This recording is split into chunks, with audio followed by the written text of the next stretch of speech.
Hello, and welcome to Coffee and Comics. I am Todd A. I'm Taylor Trask. Good morning, Taylor.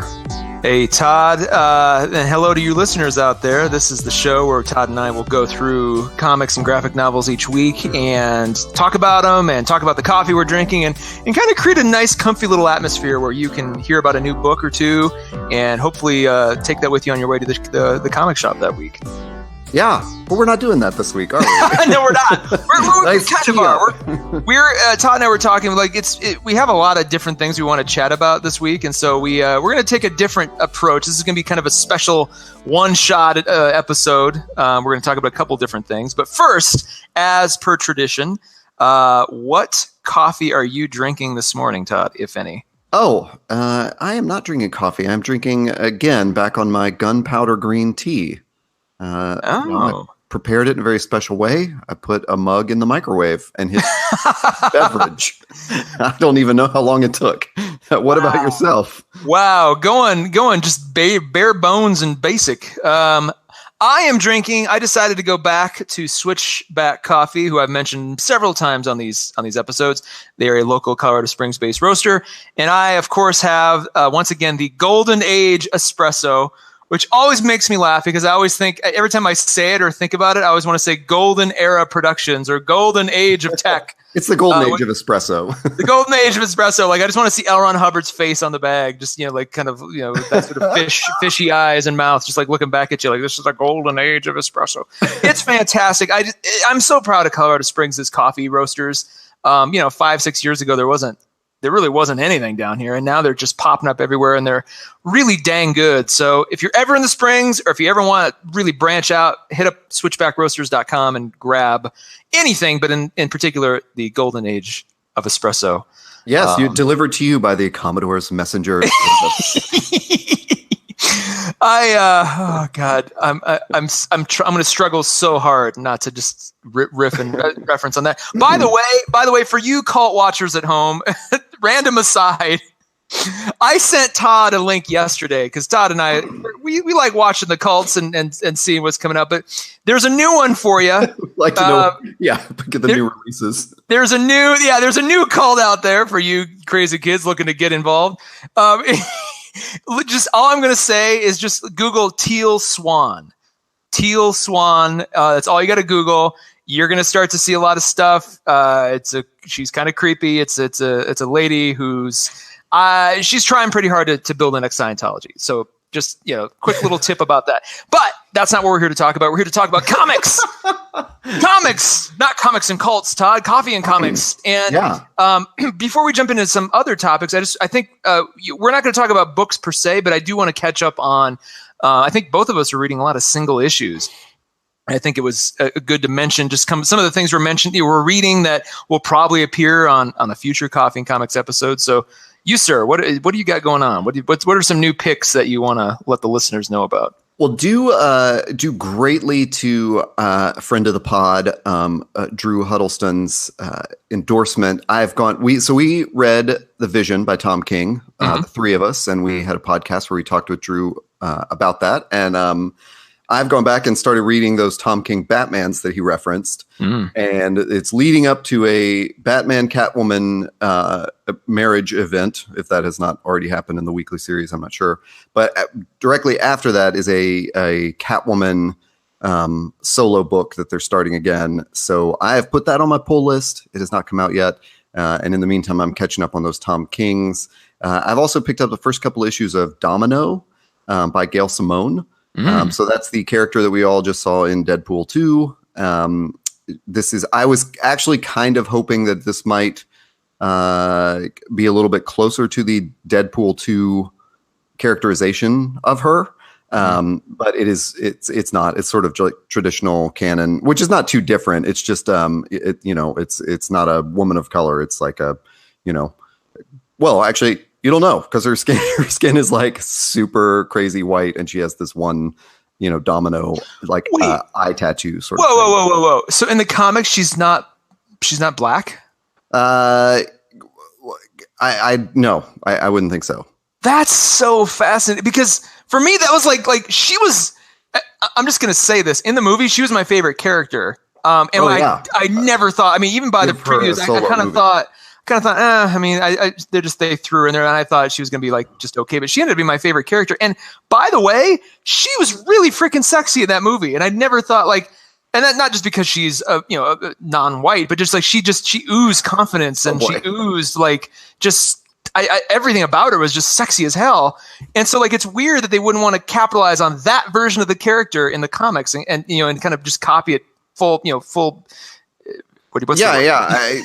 I really, I mean, honestly, when they were relaunching a Domino title or launching it, I don't know if there's ever a solo title before. That's what I thought. I was like, well, obviously it's because Deadpool 2's out, and I really thought they would borrow a lot, kind of retcon some stuff, but they didn't. But I didn't, even when I realized that, I just wanted to read it because it was Gail Simone, and she's written a bunch of other stuff that I've read. I think she was on a Batgirl run for a while that I liked, and oh man, I'm hard pressed to name other stuff right now. But it's Gail Simone. Just go Google her. Yeah, exactly. She's been around, and if you're not familiar, she's kind of one of those legendary creators. So I read the first 2 issues, and then the next time I was in the comic shop, said put this on my pull list as well. It was that interesting, enough for me, like the writing of it, I guess, and how they just jump right into it. And I really love the art. I don't have an issue in front of me, so I can't tell you who the artist is, but it was great. And then I picked up the single issue of it was the #1 issue of Black Panther: The Intergalactic Empire of Wakanda, and. Wow. Honestly, it's, we talked last week about, do we ever say bad things about comics? And I wouldn't say any bad things about this, just not for me. It was, you and I talked about this off air a couple of days ago.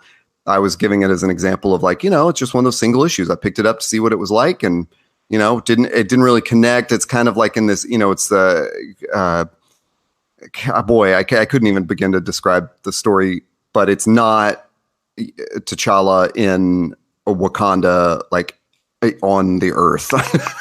Interesting. So yeah, it's like and maybe it follows along from the series that's been going on, or this is like a flash forward or something, and it's more interesting for people who've been following along the regular series. But for me, out of context, it was hard to get into. Was it it's not an Elseworlds book, is it?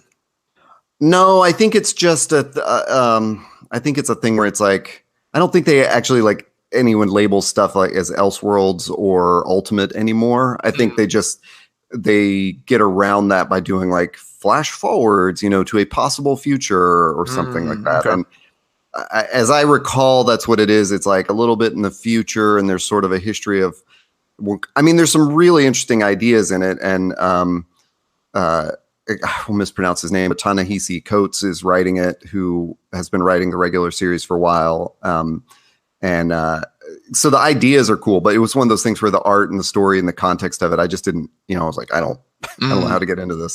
Well, I'm glad you said that, because like we were talking previously, we're like, man, should we ever talk about books we don't like? And I think, when it happens, especially like in this case, and you can give a quick reference to it, I think it's totally appropriate, because I think the books that we talk about at length we should probably like, otherwise it's going to be good point. We don't want to spend a whole episode trashing something, and I wouldn't trash this. It's not even, it's not a bad book. It's just a book I didn't connect with. So that's I'm so glad you said it that way, because so many of the there is not a single book I have picked up in the last 4 years of me getting heavily back into comics where, like, if I didn't like it, it wasn't like, well, this is garbage. It was like, this just isn't for me. Yeah. Like, and it's so interesting, because like, how many times have you heard a song where you're like, that's shit, or you're like, you watch a movie, you're like, no. And you kind of, it's at least I do sometimes, like I kind of pass universal judgment on things, but I never do that with comics. And I think it's just, there's some kind of part of me that respects, because there's so many things that go into the making of a comics, on the art side and the writing side, and the, just everything about it. That it's like, look, if this, configuration didn't line up to me, that's not faulting it. I'm sure somewhere out there's somebody who's like, no, that's my favorite thing. And it's weird that doesn't translate into other art for me, at least, on pop art. And maybe that's where I draw the line. I don't know. Yeah. Anyway. Yeah, exactly. What about you? What single issues are you picking up? Well, before I mention my single issues, I do want to give reference to, there's a Tom King book coming out later this year that I had hit you and Drew up about, called Heroes in Crisis. And sadly, like most things, they're talking about it right now, and it's not even. It comes out September 28th, so you got some time. And I wish they would start, hyping it when you could actually go and buy it, at the time of hyping it. But that's neither here nor there. But yeah, check that out. It looks like it's Tom King's sort of Watchmen style deconstruction, but using actual current contemporary DC heroes. So keep an eye out for that. I've started to get, as you may know, I'm a big Image fan, and some of my favorite Image titles are. I know it's a confession that I'm going to be making right now for the first time. A lot of my favorite Image titles are actually on hiatus right now, or are maybe they finished and then they're not coming back for a while, which is, I guess, is hiatus. But some of them are they're mid story and they're just like, yeah, we're taking a break. So I've been looking around for some new series to get into, and there are two in particular I thought were worth mentioning. One is called The Weatherman, and issue 1 came out last week or the week before. It's got a really cool cover with a really good sort of graphic design-y kind of vibe going on. And it's an Image title by Jody LeHeup, Nathan Fox, and Dave Stewart.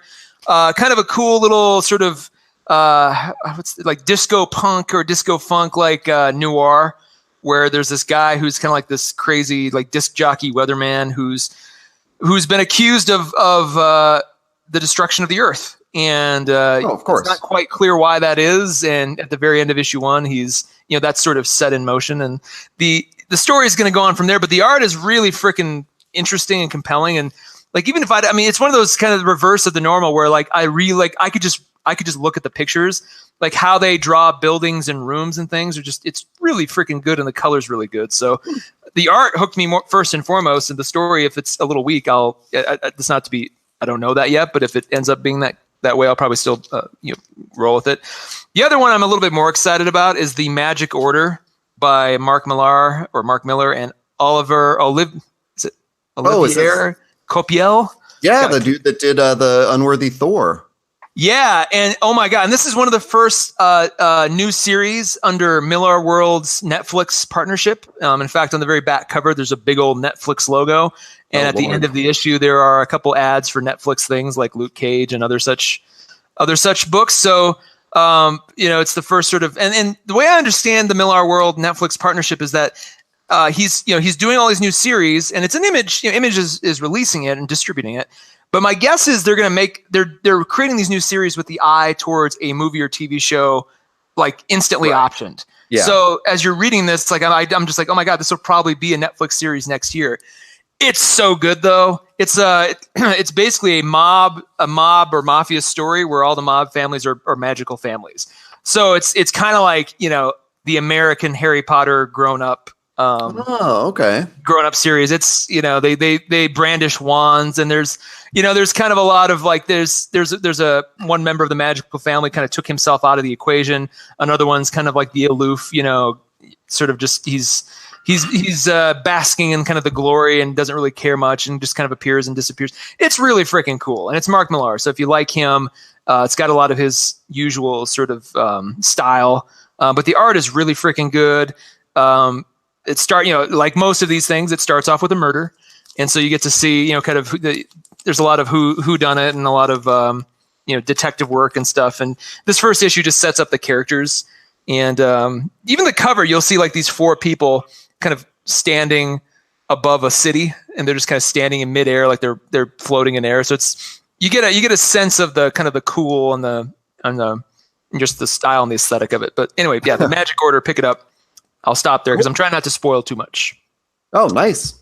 Outside of comics, though, we've seen a few movies. You've seen more than me, but like I think Solo and The Incredibles 2 have come out since we last talked about movies. But yeah, have you seen Solo yet? I did. I finally did see Solo. Oh, good. I was debating it based on both reviews and just the fact that I'm a little bit Star Wars fatigued at the moment. But yeah, I did finally go to see it. I think they screwed up so bad by releasing this in May and not. I don't understand it. Not waiting till December.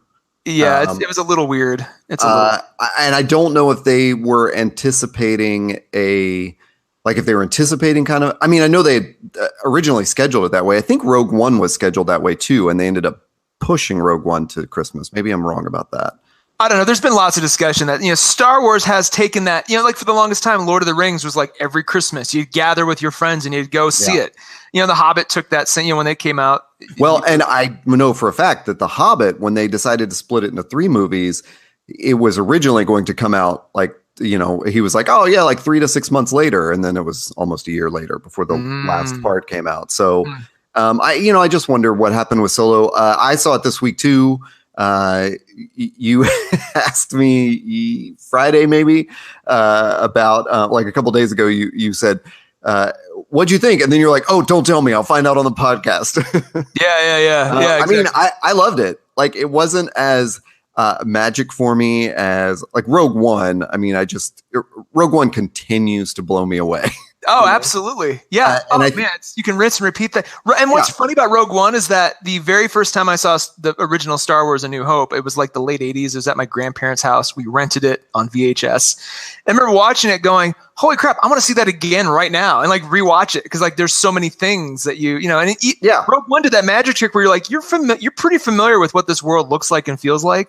And yet you want to rinse and repeat it so many times just to catch more detail, catch more, how they sort of flip things to make them feel fresh and new again. Yeah. And sort of the magic of like telling a new story that connected, literally seamlessly with the story from my childhood that I enjoyed. And it was a story that was like, you're like, wow, I feel like I'm glad I got to see that story. It's not like, it's better in your own mind's eye. And it's just kind of like this legend that you hear about. It's like, no, that was necessary to see play out because it's even more epic than I thought it would be. So I think what I got from Solo was this was what I kind of expected from the side stories that, Star Wars, when they rebooted, they announced like, we're going to do the last trilogy and then we're going to do 3 like sort of side stories. I didn't realize Rogue One was going to connect, to New Hope. I don't know that anybody knew that ahead of time. Like it's so directly as it did. I thought this is just going to be a side story that sort of happens before, in the timeline. And Solo, but Solo's what I expected from those side stories. I didn't, like, I thought that the lead actor, was a great Han Solo, but it wasn't, I don't know. I don't know what I expected from him. But if they'd made other Solo movies, I wouldn't mind seeing him and Chewie team up a couple of times and go have adventures. I thought it was fine. And it was well made, but it just kind of felt too paint by numbers to me, where it's like, okay, there's this, like, I get it. And if you're a big fan of Star Wars, I'm sure it was just, I wish they'd waited till December, like we said, but there's nothing wrong with it existing. For me, they either could have made it way earlier. So they should have, or could have cast like a, 21-year-old Han Solo, or make it feel like, hey, this is still 20 years away from A New Hope. Something where it felt more removed. Because as it stands, and correct me if I'm wrong, this is like 8 years before Tatooine, before he shows up in the cantina, right? Yeah, I didn't really do the math, but I did. There was, and I think there was sort of maybe intentionally left a little vague there, because I kept trying to guess at his age, like what he was supposed to be. But I think that totally fits, because I think when they leave, this is not a spoiler alert, but there's a comment about a big guy with a job, and I assume that's Jabba the Hutt. Yeah. Okay. That's just sort of what I thought. But I mean, it looks so good and real, like in the new version of the Star Wars universe, like what we've been seeing since The Force Awakens. Like it is a very tactile universe, unlike the prequels, which were just, digitally generated. Like this is, it felt so real, and there were a ton of good character moments. Like I loved the interplay between Chewbacca and Han. I really thought Woody Harrelson I love him as an actor, but I really thought just even putting that actor in the universe might be a little distracting, but it was not. And it's funny. I was worried about the same thing. I'm like, man, like I can't, because he works really well in Hunger Games, right? He kind of blends into that world, or he's a necessary element to make that world come alive. I've never seen the Hunger Games, so well, I didn't know that. I was a little worried that it would be like, and here's Woody Harrelson, like just in Star Wars. Right. And yeah, you're right. He really kind of figured out his gear. Here's my biggest problem. Like, and again, the movie was fine. I think if there seems to be sort of two versions of Star Wars movies out right now. There are the very paint by numbers, like this is what you expect, a la Force Awakens. Like we're checking off a list. Yeah. Here's a list. Then there's like the other ones that are like, whoa, I never saw that coming, a la The Last Jedi. And it seems like a movie is either one or the other. It's like, it's going to be one of the, I don't know. Strangely enough, I don't know where you put Rogue One. I think Rogue One is probably in the latter column, even though it feels like they're checking boxes. It's like, whoa, I didn't expect that. Whoa, I didn't expect that. Well, it felt a little safer, I think, than Last Jedi, just because it had to sort of connect a timeline. I feel like Solo's very, very much in that Force Awakens camp. So it's from that perspective, I'm like, man, what would this have looked like if it was, had less budget? I think I'm just wanting something to look and feel a little different. If there's going to be this many Star Wars movies, why not make them, let them kind of breathe and feel a little bit different? And the two guys who were originally directing it were the Lego movie guys. And I kind of really thought there'd be a little bit more improv, a little bit more humor. And I think they got cut because that's not what Kathleen Kennedy and Star Wars corporate wanted. I think they wanted something a little bit more like what we got. The other problem I had was just that Alden Ehrenreich, he's almost the age that Harrison Ford was when he played Han Solo. Right. I think 31, 32. So I think he's like 4 or 5 years younger than that. So it's like, if that's going to be the case, they should have cast an actor that looked a little closer to Harrison Ford. I know they were looking at a few that would have been closer physically. And like this, I think Bret Easton Ellis was the one who said like there's several times throughout Solo where you're like, man, is Alden Ehrenreich is he just auditioning for a Jack Nicholson sort of role at some point? Because there was elements where I'm like, man, he's more Jack Nicholson than he is Harrison Ford. Yeah. I didn't think about the Jack Nicholson thing, but there's definitely, I guess what I anticipated, for better or worse, was that like more of the speech tics and things would be exactly what Harrison Ford would have done, Yeah. And I get that they didn't want to do it like, oh, he's just doing an impersonation of Harrison Ford, but it did leave me a little bit feeling like, yeah, but it just doesn't connect now. And the age thing, I didn't even think about that, but that is, when I was watching it, I wasn't thinking that, but that is what was bothering me, which is like, he doesn't really look that much younger than Harrison Ford in Star Wars. So, but on the other hand, I was really afraid they were going to do something like the Young Indiana Jones, where it was so disconnected. It's like the Boba Fett movie. I could not de-gaff more about this movie. I don't want them to make any Boba Fett. I know we don't need it. Well, and here, and I'll borrow something from another podcast. So Mark Bernardin made the comment that, and I'm so glad you referenced Young Indiana Jones, because if you remember in the third Indiana Jones movie, The Last Crusade, it starts off with a 10 to 15 minute sort of prequel. So cool. Of like the actual young Indiana Jones. And you're like, and there's like, it's everything you need. It's like, hey, here's a little adventure. Here's where he gets the whip. Here's where he gets the hat. It all makes sense. Yeah. And you're like, wow, that was great. But you don't need to see that. That's kind of all you needed. They're like, I don't really need more than this to get this character. And granted, the TV show, like the Young Indiana Jones TV series, basically took that and made it a series. Right. You're just like, but in the context of the movies, which is where Indiana Jones is a movie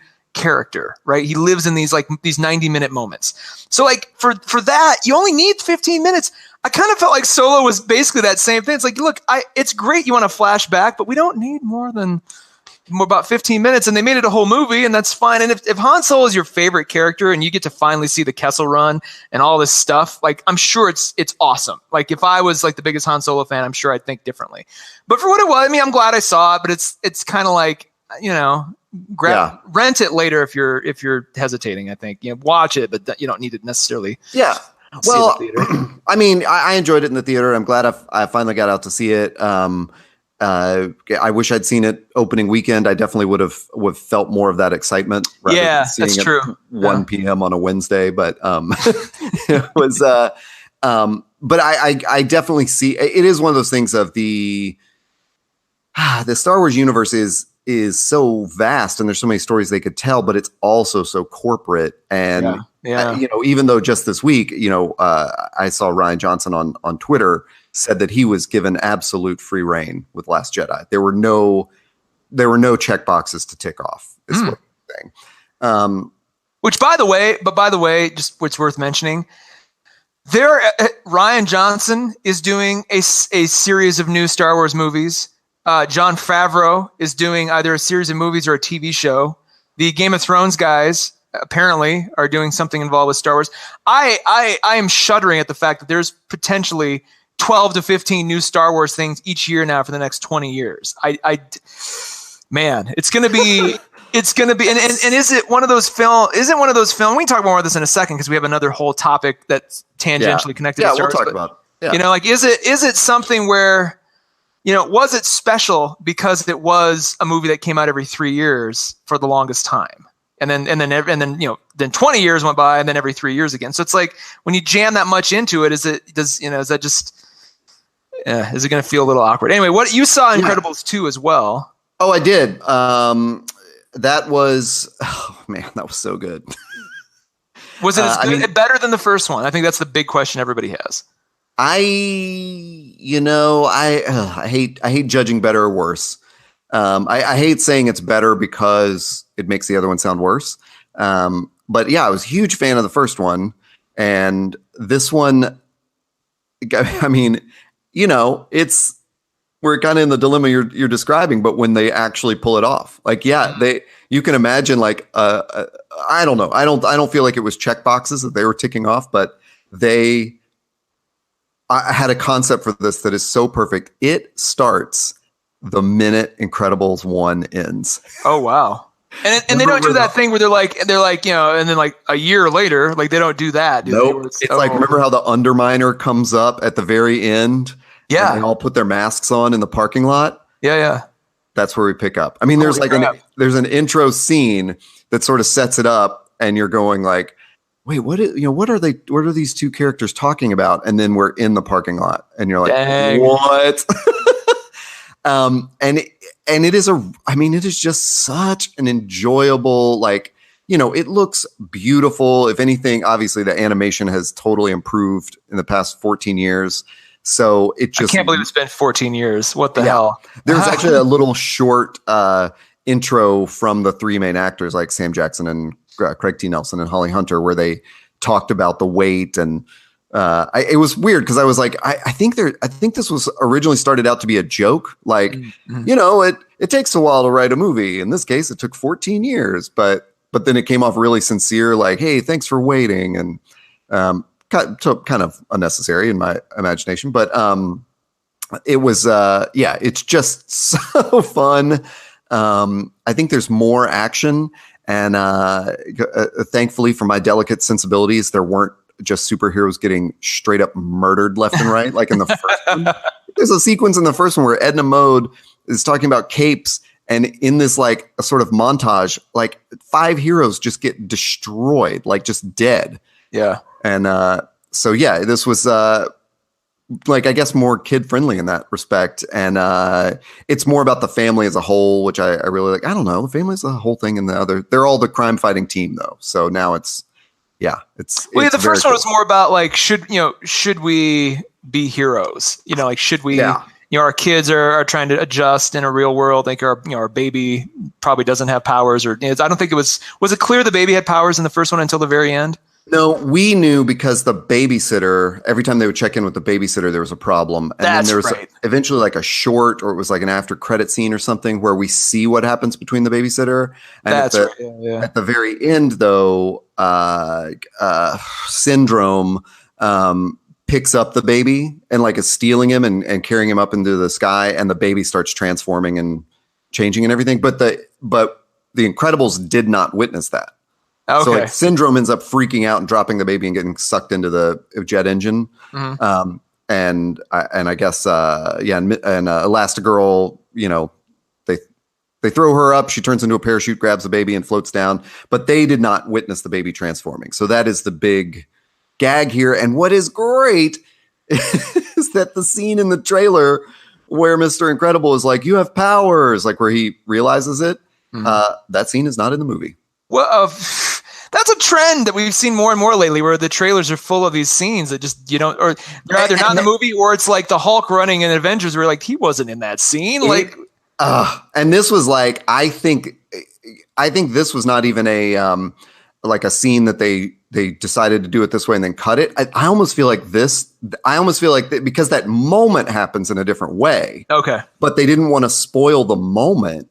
Because if you had seen him dressed that, in that blue shirt and, running after the baby or something, you might have been like, okay, any minute now he's going to figure out about the powers. But the way it actually happens is so much more enjoyable that I think they probably just animated that strictly for the trailer. So you would know this moment, something like they're going to discover he has powers in this movie. I see. Okay. But yeah, it's just super fun. And just the animation is wonderful. And I loved it. Let me ask one thing to point out. It's been 14 years and there hasn't been some edict from Disney that's like, this must come out every 3 years. Like Disney is smart in that they let Pixar still run its own way that it wants to. And if it takes 14 years to do an Incredibles 2, that's good, then it's going to take 14 years. Here's my question. Do you think that, is Brad Bird, who directed it and directed that and the first one and Mission Impossible Ghost Protocol and other Iron Giant.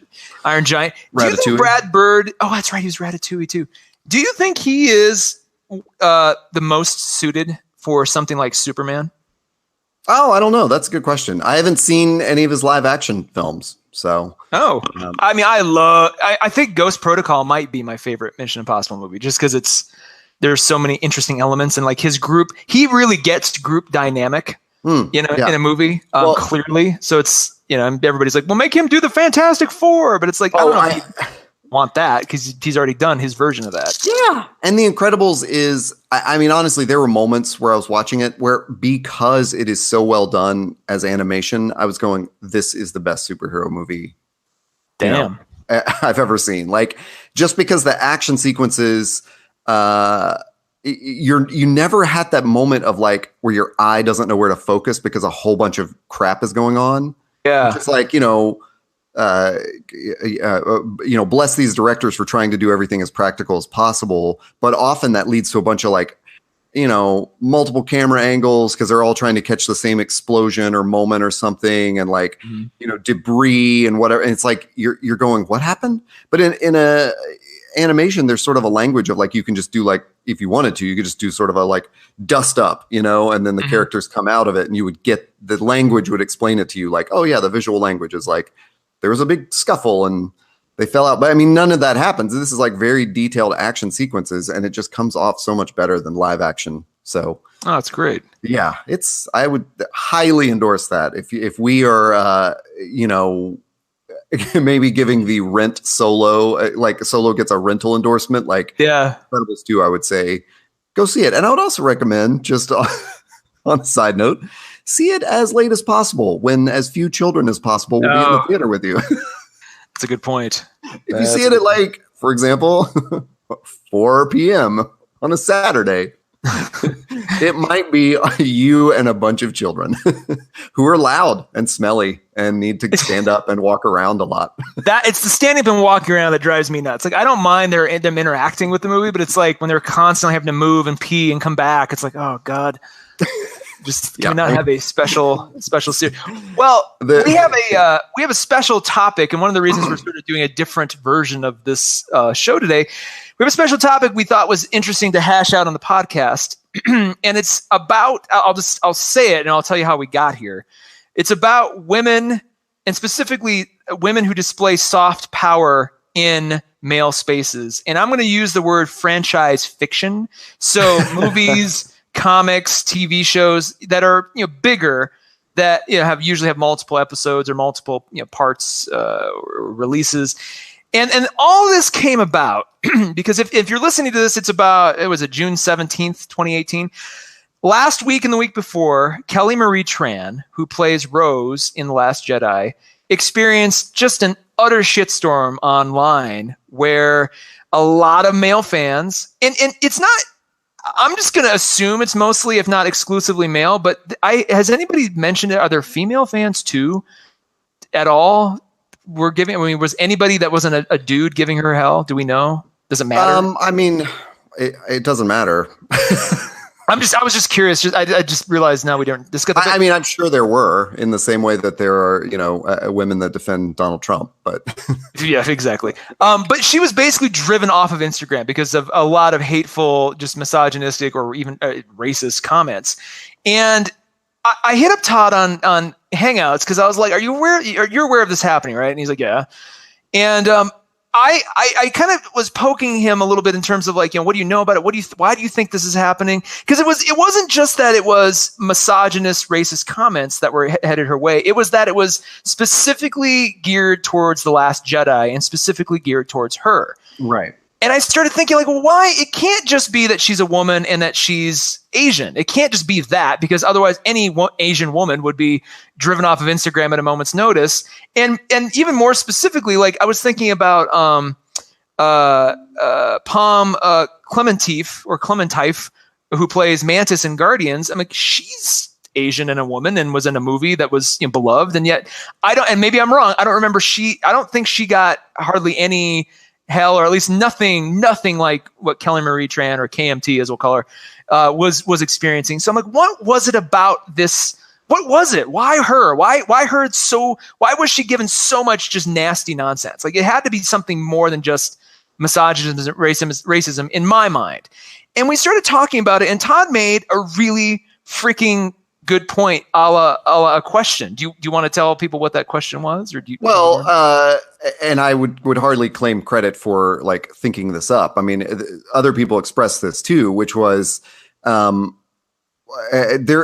a lot of argument around that character. Like that's it's sort of like the Gamergate controversy, where in order to be misogynistic, these people promoting these misogynistic harassment dream up like a legitimate justification for it, to say like no, it's really about ethics and journalism. And in Last Jedi it was no, it's really about her character. It was a bad character, but that that's no excuse to personally harass the actor. Exactly. But my question was, because in I guess in fairness, or to look at the whole scene, like Last Jedi is a movie with many strong female leads. So why was she singled out versus Holdo, or why was Rose a worse character than Holdo, or Rey, or something like that? And because I think it's just there's a shortcut for people going like, oh, Rose was just a terrible character. So my question was, is it because she's the one who teaches like a soft power lesson to Finn, rather than displaying sort of hard, what we might call manly strength or something? Mm-hmm. Like Holdo plays in the boys club because she is like, she ran a ship through a goddamn other ship made one of those amazing moments in Star Wars history. It's just like, there is no harder power, right? Seriously. But Rose's purpose in the movie is to teach Finn the lesson that Yoda is trying to teach to Luke and Obi-Wan and all that, which is she says to Finn, like, this is how we're going to win, not by fighting what we hate, but saving what we love.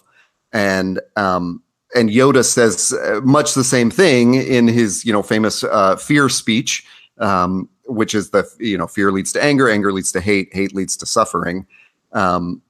That's the through line. Mm-hmm. And so my question is really like, well, is it that these, male audiences who feel like this is a male space, Star Wars, do they just not like being given this soft lesson, this soft power lesson from a woman, mm-hmm. And so they're reacting literally to that, which is weird because it's hard for a rational mind to think, well, I'm upset about the soft power lesson, so I will go be a racist. Yeah. Well, that doesn't make any sense. Like, you were already a racist. Yeah. Well, but I I think that, so there's so much to unpack here, right? Because It's on one hand, it's also a minefield, of like us trying to get through it without. And let me just, for those of you listening who are like, if there's any confusion of where our opinions lie, like it was unthinkable that this poor woman was driven off of Instagram because everybody was just throwing all these racist, misogynistic bombs at her. Like that was not cool. But the social psychologist in me is just fascinated. Like, well, why did that happen? Why did this group of people, and again, probably largely men or mostly men or exclusively men, why did this group of people do that to her? Why did this happen? And I think, there's one layer is they're just, some of them are just purely racist and misogynist and will do that given any excuse. That can't be all of them. I think there's a giant chunk of them that just did not like The Last Jedi. And you can go online to any Reddit forum or comment section on any geeky blog or website, and you'll see them in full force talking, doing everything they can to put The Last Jedi in a column of like disaster. It's like, this is not what we wanted. This is not what we were promised. This is terrible. So like they're just, the hate for the movie in general is huge. I think on top of that, it's like those people that they needed something, and they're hating about the story, the Luke's mischaracterization in their own minds. But I think you add to that this character of Rose, who, and I mentioned this to Todd in our Hangouts discussion, like if Rose had been like an X-Wing pilot that saved the day, I really, really, really don't think she would have been given nearly as much shit as she got. I think a lot of it is because of what you just said, that she is a softer character who taught a soft power lesson about, based on love and friendship. And that is not something we usually get in a lot of Star Wars movies. Think back, when was the last time we got that outside of Yoda or Obi-Wan, who weren't women and who also, fought with lightsabers. So it wasn't like Rose she didn't have like an action woman Tomb Raider moment. It was like she was there to serve that character purpose. I never thought about that until you mentioned it. Because even when we did our Last Jedi, our Last Jedi review, I was like, Rose kind of bothered me. She seemed more just like she seemed like Dory. She was just like the goofy little sidekick that was there. I'm like, why is she here? But you're so right. She's there to deliver that lesson. And when you think about that, I was like, well, that makes perfect sense. But I think a lot of the people who hated Last Jedi also hate that lesson. And there's a sort of a tradition in fantasy sci-fi, and especially on the sci-fi side of things, that, the lessons and the motives are all cold. They're usually colder, or they're more masculine. There's not a lot of feminine sort of touches or aesthetics along for the ride. So I think a lot of boys and a lot of men get into sci-fi and fantasy because of that, because it's like, hey, look, I know in this, and I'll keep using the word franchise fiction, in this bucket, I know I'm going to get like, dudes fighting with laser swords and like, ships, like tactical, solutions to things. And like, violence or force is like the necessary, or calculated tricksters are celebrated. And just like anything but love conquers all. Like I'm not here for that. So when you take love conquers all and you put it in Star Wars, where traditionally we haven't had a lot of it or hardly any of it, I think that was one more nail in the coffin for a lot of these fans who are like, well, and then just naturally they're going to zero in on Rose, and then by extension Kelly Marie Tran. Like, she's the embodiment of all their angst now. It's like, well, and on top of that, I don't have, and maybe it's such that I'm not presuming this for all of them, but maybe it's such that a lot of these fans don't have a lot of that in their own lives. Maybe they don't have a lot of like, really loving friendships or loving relationships where that seems more organic to them. So when you put it in their favorite thing, it not only quote unquote in their mind ruins their favorite thing, but it also hits really close to home, subconsciously or otherwise. And so you've got this perfect storm of like just anger and hatred, and then that just amplifies their own maybe latent racism or misogynism, or it comes out in those filters. Yeah, I mean, we're definitely getting into a minefield to project onto people what's going on in their personal psychology. Exactly. I'm not saying I'm not trying to label everybody this way. I'm thinking through all the possibilities of where this might come from. Yes, of the cauldron of things that are getting stirred together here to create this poisonous brew. one of the things I proposed in our chat was I think a lot of fans were, yes, there were reasons like they didn't like Luke's characterization in The Last Jedi, but there was also a lot of conversation, as I recall, like just sort of media conversation, hyping the film and about its female leads. Mm-hmm. So I think sort of off the bat, it was positioned as, a very female-led Star Wars, and that got under some people's, skin immediately. And they went into it sort of looking for a reason to hate it, maybe. And again, that's a projection of me trying to imagine someone else's psychology that I don't know. Pause real quick, because it is worth noting that when The Force Awakens came out, the first time we see John Boyega take off his stormtrooper helmet, there were some racist people out there. They're like, a black stormtrooper, or maybe they weren't even racist so much as like they want Star Wars so specifically to be a specific thing that maybe it's and then when you see Rey as like the main character, it's like, well, that's what. And there were both Daisy Ridley and John Boyega did get some heat thrown their way when Force Awakens came out. I think a lot of that went away after everybody realized The Force Awakens story-wise was very paint by numbers and very checklist, as we mentioned earlier. I think The Last Jedi, because it was not that, it just gave so many more openings for people to be more angry and just like, this is not the Star Wars that I thought should have happened. Well, a note about that is that I definitely see what where you're going with that. I'm not accusing you of this. When we see a space, like if we say, "Oh, I'm not racist. I just want it to be the way it was when I was a child," that is to ignore the power structure that made it a movie full of white males when you were a child. Yeah. So what you're doing is you're saying, like, I just want the racist system that was in place 30 years ago, but I'm not a racist. That's what I think is the big issue. And the same with sexism is like, when you say, well, traditionally these were, all men. Yeah. Traditionally it was sexist. Like that's the power structure that was in place. And so we're, yeah, that's the minefield for us as white males to to navigate and say, we're trying to look at it as allies and as unbiased as we can, and say like, yeah, let's try to be aware of this power structure. I'm just trying to think through how for me, it's whoever's making the movie can do whatever the hell they want. Like if that's their version of Star Wars they want to put out there, that's awesome. I'll go see it and I'll judge it more on the technical aspects than anything else. But I'm not so invested in it that if you want to reboot all of Star Wars with Luke as a woman, go for it. Like I loved Battlestar Galactica because Starbuck was a girl. Like that was a great choice. I am predisposed to female antagonists or protagonists rather. And antagonists too, but I love female protagonists. So I don't care. I'm just trying to rationalize through the psychology of these fans that to me. Well, go ahead. If I can talk about a little bit more about Rose, to me, so again, the psychology of the fans, and maybe this will give you some more fodder, is so if you go into it thinking the conversation around it is about these strong women, and then you see Rose and there's this sort of side quest to the casino planet that I never remember the name of.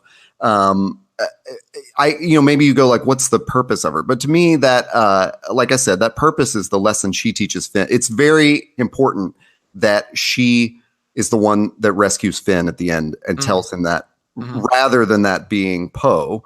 Yeah. And although as much as it would have made sense if Poe and Finn went on to have a romantic relationship, I think it was also to place, there's something about, there's a connection that Rose and Finn have that Finn and Rey do not have, I don't know. Maybe people just, were upset about that. But what I think is missing from this too is that Rose is although she is the one that teaches the soft power lesson, and she is the softer character in that regard. She is talking about love. She is half of a whole. Like you brought up, what if she were an X-Wing pilot who made some heroic maneuver that saved them all? That was Rose's twin sister, Paige, who made a heroic, move that saved everyone. And Rose is part of that. Paige dies holding onto her necklace that is one half of the other half that Rose holds. So Rose is this split character, or to me, Rose and Paige are like, one half of them is hard power and militaristic, and the other is smarts and great heart. And that, I don't know. To me, that's what makes it beautiful, and like that's a great pairing of characters there that are literally twins. Rose to me in a way I never thought about before, because you're right. They are two halves of the same whole, and we just in this particular, because like in other versions of stories like this, the Rose character would have died first, and her like hard ass sister would be trying to avenge her. Right? Like this is the opposite for once. It's the opposite, where the hard ass sister gets killed, and then the loving, slightly more tender version of that is the one trying to. So it's like, and this leads into another question. I think this was something else I wanted to get into. When Todd and I were talking about this, I had asked, are there any other examples in fiction? And again, franchise fiction. I'm not talking about like little indie stuff or left of center stuff. I'm talking about like mainstream franchise fiction. Is there another example where there's a character like this, that's specifically a woman, that specifically serves that narrative function, that's embraced by fandom, or that exists at all? And as I was taking inventory, I'm like, man, there are hardly any. And the one really good example I can think of is an animated example, which is Howl's Moving Castle, a Studio Ghibli movie, which is, if you've never seen it, it's my favorite Studio Ghibli movie. It's just gorgeous. It's the most charming little movie for a rainy day that you're ever going to find. And the main character is this girl in this village who is exactly that. And she gets turned into an old lady at the very beginning of the movie, and she and the wizard Howl, who's voiced by Christian Bale in the American dub, she basically has to meet Howl and try to like help him along, but she does it completely through soft power means. The entire movie is just that. Like she finds ways to like, help him out. She tends around the house. She goes off and like, kind of negotiates things for him, but she doesn't like brandish a wand or anything, or does some like, amazing epic thing. She's just there, and she's just herself, and she's using what she has that she knows, and like, sort of just her natural abilities to help the story. And she's the main character, and it's beautiful. I think it works because it is animated. I don't know if it would work as well if it was live action. I'm curious to see if I would feel the same, or if it would be as embraced, because Studio Ghibli has an aesthetic that I think reinforces characters like that. Other movies that came to mind, but where it's not a female character, one is Samwise Gamgee in Lord of the Rings. Samwise, for the most part, is the Rose character of Lord of the Rings. He gets a badass moment or two, so I think that changes that equation a little bit. But even think about this: like, a lot of people rag on the end of Lord of the Rings, and they rag on, or they make fun of that scene where Frodo's, he's recovered. Spoilers, he lives. And Sam is standing in the doorway, and they sort of exchange this kind of look like, man, we've been through some shit together. And Sam was like the one guy the entire time that was trying to tell, Frodo, like, don't lose your path. Like, friendship is going to get us through this. Like, I'm here for you. And everybody kind of treats that scene like, well, they're gay for each other. And it's like, well, even if they were, who cares? But I think that's not the right conclusion to draw from that. The conclusion to draw is, look, Sam has been his friend and has given him love and support this entire time, through this entire epic journey. It's okay for them to exchange, a silent moment of like, we did it together, and like, and other scenes in The Hobbit, and Lord of the Rings at the end play with that. Like, it's like, look, once all the masculine action is over, a lot of the end of the Lord of the Rings is just like all these wonderful little moments where it's like, look, we love each other, and we're always going to be here, and what happens if we're not? And I think that threw a lot of people off, but there was a heavy, healthy dose of a lot of those characters having action moments, and because they were men, I think it's a little different. The other one. Oh, go ahead. Sorry. Well, I was because actually, right. So before we started recording, I asked you, like, are you sure about including Sam in this? Simply for that fact that he's not a woman, and your point on like him being the softer character and teaching the softer lessons. What I was like, oh, okay, we'll see how this goes. But as you were just saying that, I was thinking, yeah, on one hand, you're right. Like, if they are in a romantic relationship, that's fine. Yeah. I think what the reason, like, that does give us a great, what you said, it does give us that's a great reason to speculate on that. Like, do we jump to the romantic relationship conclusion because we're thinking of that, like, that's how we react to someone showing that soft power, And what it also made me think was, what if that character had been a woman? Yeah. Would fandom have treated it more like, this nag that's always talking about love when he just needs to go destroy the ring, Or would fandom have just immediately shipped them? Like, well, they have to be together. And it's like, I think that's just as, it's not as destructive, because you're not like, nobody's going to Sean Astin's Instagram page saying you're gay for Frodo. Like, you're right. That's not happening. Well, no, that probably didn't happen. Well, at least at that point, but I wonder if Lord of the Rings came out, if there would be some consternation around how Sean Astin played Sam. Like, would it be, would there be, if that were new today with all of the access to social media and just like haters everywhere and fan culture being what it is, would Sean Astin have gotten as much flack for that? I almost think he kind of would have gotten a lot more.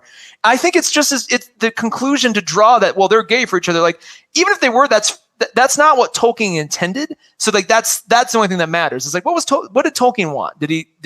He would have put them in a relationship if he wanted that. And if he did, that would be fine. But that's hard to say in the 30s or 40s or whatever. But in the book, Sam gets married at the end. Exactly. But it's like, just I bring this up as an example because it's like Sam is using soft power. It's just as misguided to draw the conclusion like, well, he and Frodo should be in a relationship. Then it's like, can't they just be friends? Yeah. I think that's the really important distinction. Is like our sort of brains, we just jump to like, it must be a romantic relationship if soft power is involved. Like, if it's two dudes, it should just be, Vin Diesel and The Rock, having in their contract that neither of them can lose a fight against the other in Fast and the Furious. Yeah, exactly. Yeah. Can't lose.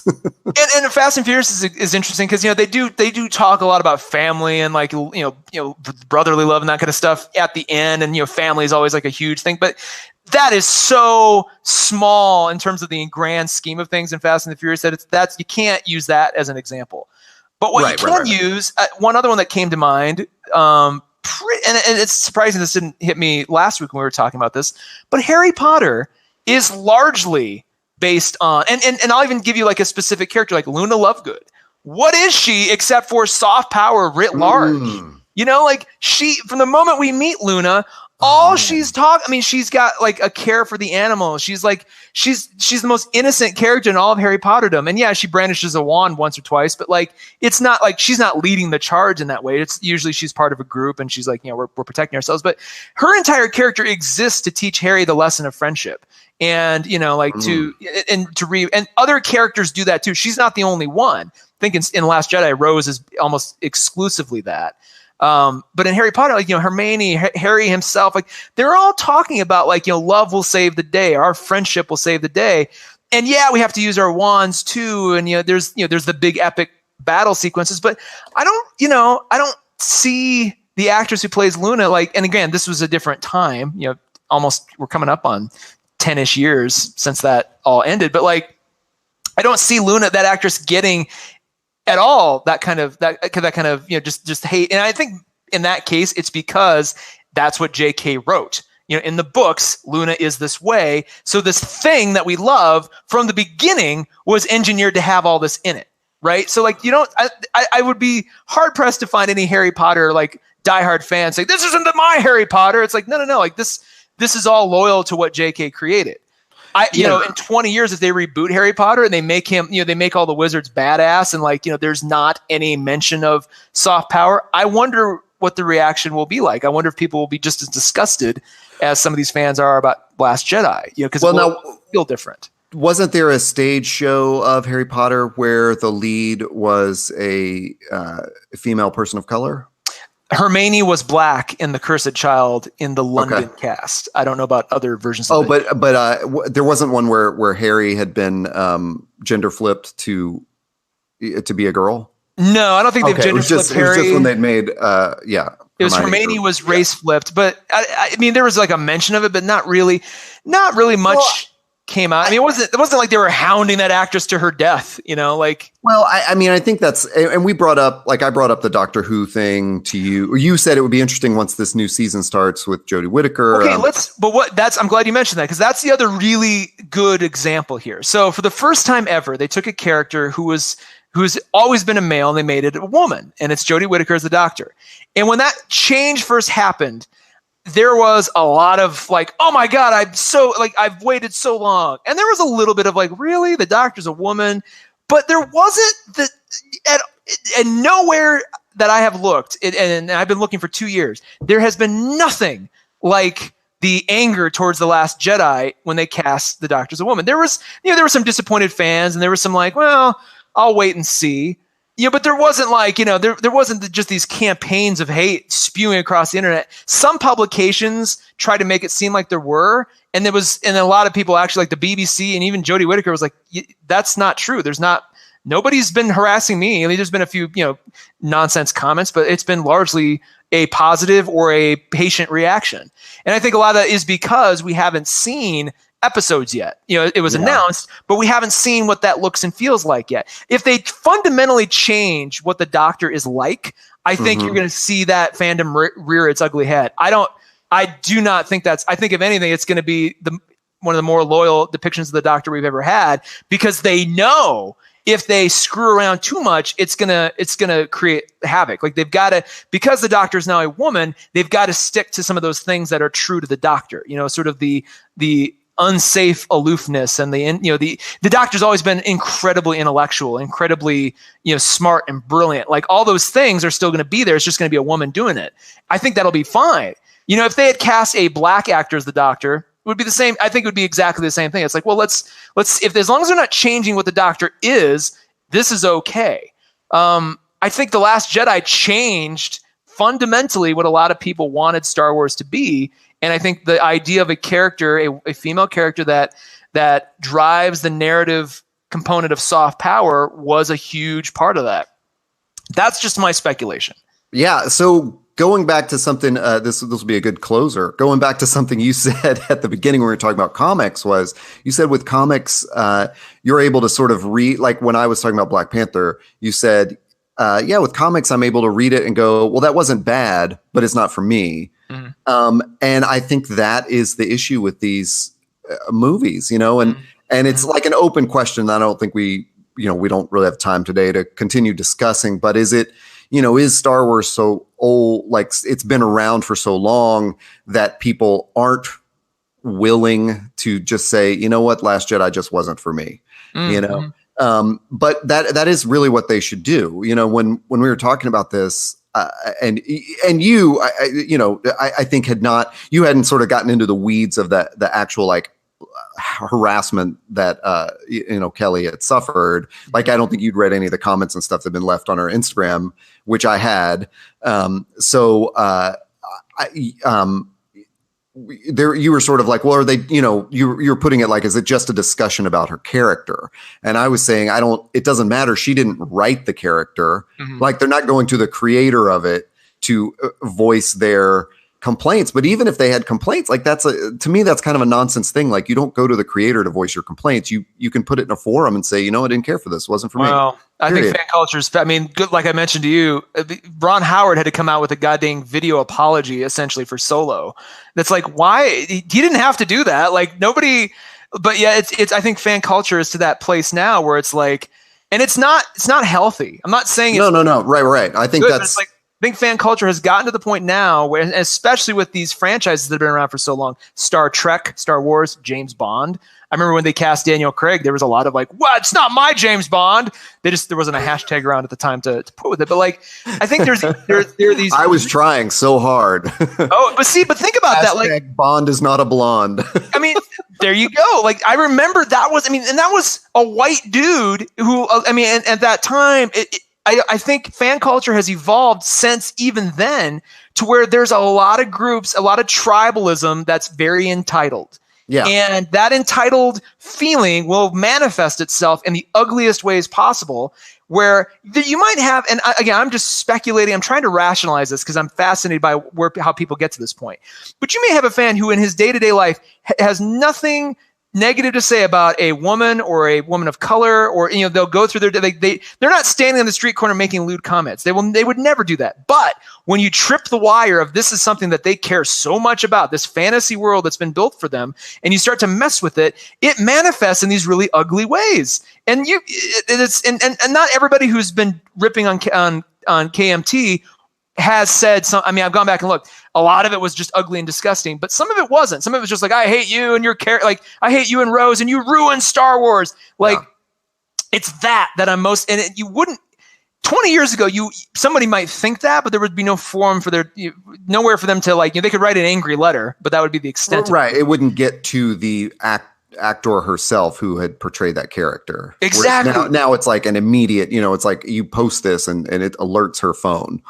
But Jesus. I mean, but you're right. Like, but I would hate to look at it as fan culture. I would hate to look at it, and not that you are. I would hate to look at it as like, well, we just can't change fan culture. That's just where we are. I mean, to me, it's like, no, that's toxic, and we have to discuss that. This just universal thing of like, if you always perceive the world through the power structure that you're used to, and you are in a privileged group or class, then you're not going to see racism and misogyny and sexism, homophobia, all these things at large. I mean, I think to be a little bit general about it, but political, is there's a large movement in our country of let's go back to a way we used to be. And the subtext of that is, I am not comfortable with the power structure changing. Yeah, but yes. But in the context of fiction, franchise fiction, there's a big, I don't buy that entirely, because you've got Gene Roddenberry from the beginning set up Star Trek to get around all that. And we've had so many female captains, and especially Discovery has a black female captain right now. Right. And it's like, no, but I would be hard pressed to find anything above a murmur of complaint against that, because the entirety of Star Trek, which has now existed for 50 plus years, Gene Roddenberry from the beginning was like, this is going to be like, he engineered that to be exactly what it was. So it's like you could have an all female crew and nobody's going to really say much. They'd be like, well, that's interesting, but there's not going to be like, not my Star Trek. Like, there just isn't that. Right. But I think you're almost making that example is like when Gene Roddenberry set it up, he set it up to say, we're dismantling the power structure of the six with this sci-fi creation. And it's also important to figure out that like Star Wars happens in the past. Yeah. Star Wars was a long, long time ago. And so maybe they're just a more. But you're right about the context in which Star Wars was created was at a cultural time when these hierarchies were different. And so I get that. I get like it's based in that. But I really do think it is to me, and this may be entirely naive, but I think just based on the who it is, the context it was from, because like I said, this isn't just some random Asian woman being picked out of the ether randomly and being like, it was specifically Rose and specifically The Last Jedi in this Star Wars. So it's like, I really do think fundamentally at the core, it is this discussion about soft power, and that in Star Wars specifically, we haven't seen a lot of it. And for it to be, and it's, I would challenge anyone still listening. If you are still listening, you just haven't gotten like either confused or angry. Like, like really think through any stories where soft power was delivered by a female character, and why or why not? Why haven't we seen more of it? I do think it's a problem that there isn't more of it. And it's not because if there was, I don't think Rose would be I think Rose would be a lot more identifiable. I think she'd be a lot more accepted. And I think people would get to the place that you got to, which is like, no, she's in the story because of this. She's here to teach Finn this lesson. And she's, her sister was the other half of that. And we're just taking a path where for once, the character who's not like the immediate badass is having to deliver that message. So it's like that, and that's beautiful. But it's like, where are all these other examples of it outside of the couple that I banged through just now? Like, are there? I don't see a lot. Well, of them. No, I mean we put that call out on our Twitters, of like what are some examples of this female showing soft power in a male space, and we got no replies. I mean, we got one reply that was from a friend of mine about a horror movie. Which we're definitely going to check out. But, it was more of like, hey, what do you think about this movie? It wasn't, a specific instance of this character in this movie. Even and I'm glad you brought it back to the soft power thing, because I think that is the big question. And it's not, this is something I see in my jobs in tech industries, is that in male spaces like that, women who can like hang with the boys are accepted, like, see, I'm not a sexist. Like, this woman makes lewd jokes, so she can hang out with us. But the men in the male space are much more uncomfortable with just a feminine presence in that space, Bingo, and so instead of, we don't need more. I mean, although like Atomic Blonde is great, it's more like to kind of start putting, to start teaching these male spaces a better lesson about how we all interact. We need more Roses and less Pages, or less Holdos or something, or less, Laura Crofts, all those characters that are, dude. That I couldn't have summed it up better. Like, that's exactly it. It's like we have no problem as a male-centered geek culture accepting the Atomic Blondes, accepting the Laura Crofts, the Katniss Everdeens, even, because they are badasses. They're like, they're one of the boys. You're right, Rose. And even like, as you were talking to, I was thinking Sharon and what's the other sister from Chronicles of Narnia, the littler one. I just forgot her name, damn it. I want to say Peggy, that's not right. But the two girls from Narnia, like, they're largely Rose, but then, towards the end, they whip out, swords and knives and start, going into battle. So it's almost like that, like, oh, but they're really one of the boys. Rose never has that. Her sister does, but she doesn't. And so it's like, you're so right. We need more examples. We need people. If you're a writer, if you're a creator, you're thinking about this, next time you write something, just dabble with the idea. Like, try to put somebody in there and it doesn't have to necessarily be a woman, but just the idea of soft power, where there's not this extra, like, twist of, oh, but they're the funny character, or, oh, but they're secretly the badass. They're going to have their moment. Like Sandy in Grease, has her badass moment at the end when she comes out in all the leather, and it's like, oh, now she's one of the, like, you start to really like Sandy then if you're, at that point. So it's like, that is a perfect example. When I was a teenager, I had a friend explain that to me. And it was like, when she's just like all girlish, they don't like her. And then when she turns into this total tramp and she's all in leather, it was like, boom. Yeah, all right. Boom. This soft power question really has me thinking. And especially as we look ahead to Game of Thrones, I think we're going to have so much to talk about there, because Game of Thrones, substitutes soft power for like cunning. It's like, there may not be women that like pick up swords, but they, I'm thinking of specifically like Cersei. There's someone who's politically cunning. Yeah. It's not, but that's still a hard power. Who in Game of Thrones displays any message of like love and acceptance? Probably just Sam. Just. That's that's just, and even it, even he's grabbing soft a sword. Power Sam. Yeah. Well, we could never, there's never going to be a good place to like wrap this up, because we could really just talk forever about this. And the more we talk about it, the more I want to talk about it, because I just want to deconstruct all of these. It's something. I'll throw this in. This is the last thing I say. The reason I wanted to have this discussion via the podcast is because I think you stumbled onto something that could be as relevant, if not more so, than the Bechdel test. If you're listening, if you know what the Bechdel test is, go Google that. But and that has been around and has been a topic of discussion around geek culture and just like content culture for a while now.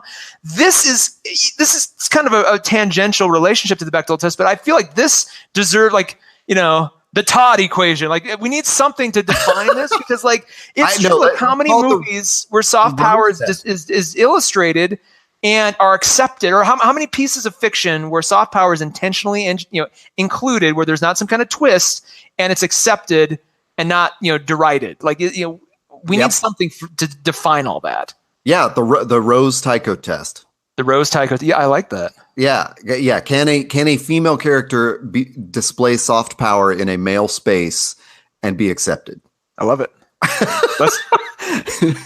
Okay, while we're formulating, all our test subjects, where can people find this podcast? You can find us on Google Play, Apple Podcasts, Stitcher, typically SoundCloud, and also wherever podcasts are found. We're still not on Spotify yet. We're working on that. Our distributor now has the ability to hook us into Spotify, so hopefully soon. You can also find us online. The network is the There Network, and you can find us there.org or there.network. Both of those point to the same place. And you can find me on Twitter. I'm by Taylor Trask on Twitter and Instagram. What about you? I'm on Twitter and Instagram as @HeyToddA. I guess the @ is implied. I'm HeyToddA. There you go. Hey Todd'a. Cool. That was that was an engaging conversation. We will think about this and maybe come back to it at some point. But next week we'll have more comics and more coffee for you. Back to usual next week. Yeah, I'll look forward to it. See you then.